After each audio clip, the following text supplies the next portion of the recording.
Pilli tulee. Joo.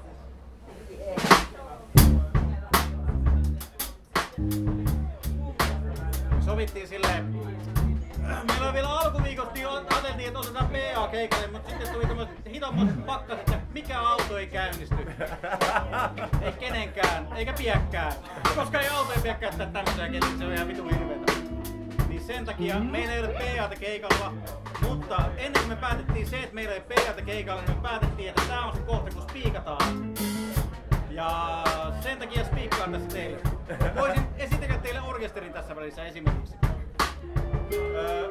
Meillä on levyjä muuten myynnissä, 10 € zipalle, niitä on vain.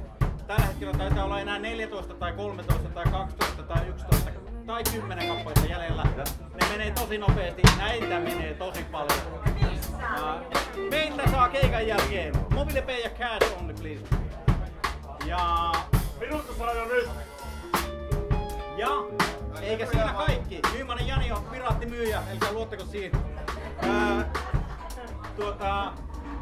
Siinä levyllä, se on konseptialbumi, Komeahon Kiri, tuo mystinen urheilujoukkue tuolta joen toisella puolella. Sanopa muuta, tee painos, ostan välittömästi. Konseptialbumi, jossa esiinnymme salanimillä.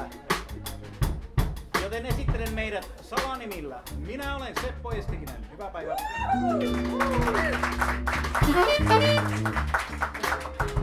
Patterissa on takana Juhani Kylmäoja. Joo.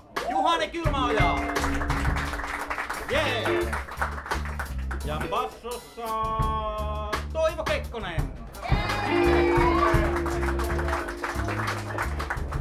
Ja kitaran varressa Petteri Komolainen. Komeahon Kiri. Ja kappaleen nimi on Kuinka.